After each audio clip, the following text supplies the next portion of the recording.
Hello friends, आज हम बात करने जा रहे हैं उन स्टूडेंट्स के बारे में जो कि इंग्लिश स्टेनोग्राफी में ना ही अपनी स्पीड बढ़ा पा रहे हैं, ना ही उनसे अपने मिसरीड कवर हो रहे हैं और ना ही उनकी एक्यूरेसी बन रही है। आज हम इन्हीं तीन मेजर पॉइंट्स पे बात करने जा रहे हैं, जिसमें पहला पॉइंट है how to increase speed in stenography and short hands.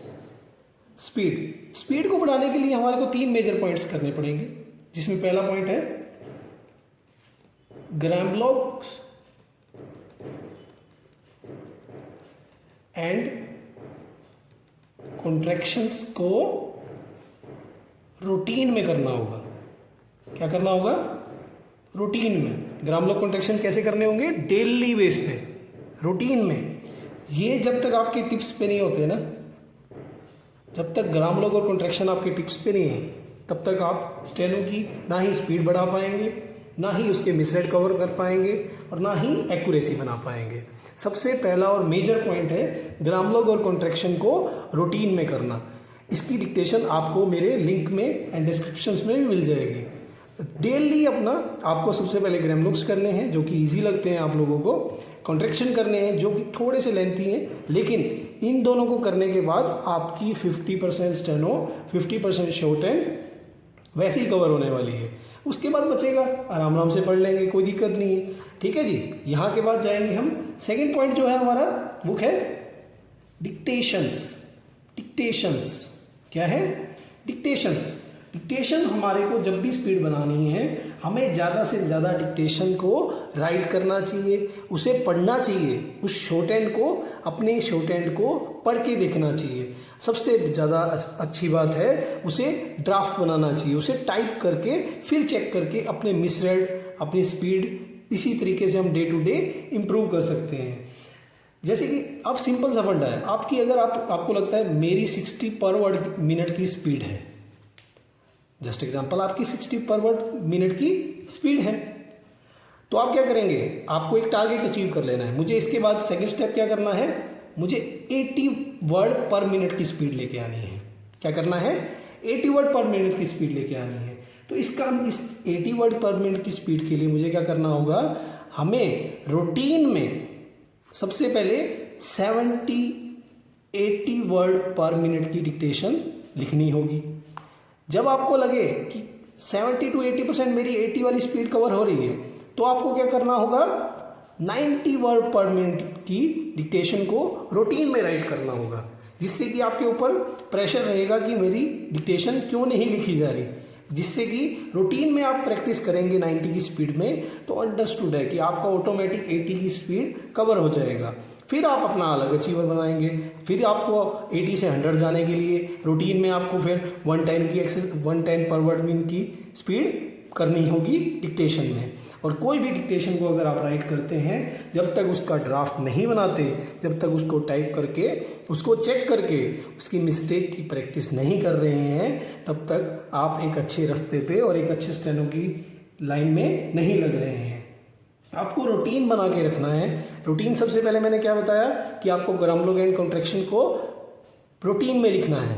ठीक है, उसको टिप्स पे रहना है। ग्राम ब्लॉक कॉन्ट्रैक्शन सबसे ज़्यादा टिप्स पे होने चाहिए आपके। सेकंड पॉइंट मैंने क्या बताया? डिक्टेशंस को रूटीन में लिख के टाइप करना है, उसकी मिस्टेक्स निकालनी है। अगर 80 का अचीव कर चुके हैं आप, तो आपको 100 की तैयारी करनी है। डे टू डे अपनी स्पीड इसी हिसाब से आप बढ़ा सकते हैं। जो भी अपना गोल अचीव करना चाहते हैं, वो डे टू डे कर सकते हैं। उसके बाद थर्ड पॉइंट क्या है? होमवर्क। बच्चों की लैंग्वेज में बोले तो होमवर्क, अदरवाइज क्या है?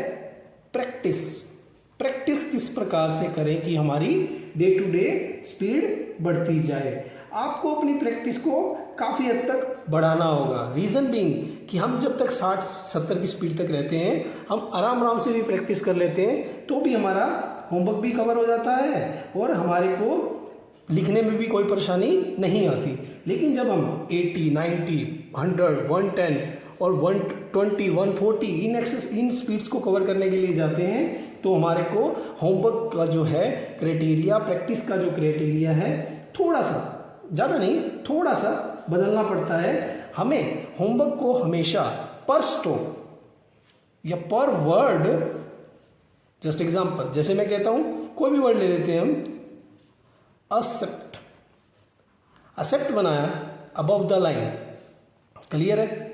अब इसको आप क्या करेंगे, इसको कम से कम 3 लाइन्स में कवर कर देंगे। फर्स्ट लाइन में except, except, except, except, except, यहाँ तक लिख दिया। अब सेकेंड लाइन और थर्ड लाइन जब भी करेंगे उसमें बहुत ही स्पीड करेंगे, एक्सेप्ट, क्लियर है, जिससे कि हमारा हाथ फ्लो में चले। फर्स्ट लाइन को लिखने के लिए हमें क्या करना होगा, फर्स्ट लाइन को लिखने से हमारे को एक्सेप्ट वर्ड जो है उसको अपने माइंड में फिट करना होगा। उसके बाद सेकंड और थर्ड लाइन को इतना रशली लिखिए कि कभी भी आपको किसी प्रकार की एक्सेप्ट जब भी प्रोनाउंसिएट हो तो आपको एक्सेप्ट ऑन द स्पॉट याद आ जाए, कभी भी परेशानी ना हो। जितनी भी लाइन्स करो कोशिश करो कि बहुत स्पीड में करो, इससे आपकी speed day to day improve हो जाएगी, आपको पता भी नहीं लगने वाला डे टू डे आप कहाँ तक पहुँच जाएंगे। जो भी बनना है आपने अपनी लाइफ में स्टेनो के बेस पे वो इजीली आप कवर कर पाएंगे, इससे आपकी स्पीड अच्छे से कवर हो जाएगी। आगे हम बात करेंगे स्टेनो में मिसरेड कैसे कवर करते हैं एंड उसके एक्यूरेसी कैसे लाते हैं। उम्मीद करता हूँ कि आपको शॉर्ट हैंड में अपनी स्पीड बनाने में कोई भी परेशानी नहीं आने वाली है। अगर आपको मिसरेड की परेशानी है और एक्यूरेसी नहीं बन पा रही है शॉर्ट हैंड में, तो आप मेरी वीडियो देख सकते हैं मिसरेड वाली एंड एक्यूरेसी को अच्छे से इम्प्रूव करने वाली। कुछ छोटी छोटी ट्रिक्स हैं जिससे आपकी मिसरेड, एक्यूरेसी और स्पीड अच्छे से कवर हो जाएगी। All the best. आपको अगर ये मेरी वीडियोस अच्छी लगें तो लाइक कीजिए, सब्सक्राइब कीजिए एंड शेयर कीजिए, जिससे सबका अच्छे से भला हो सके।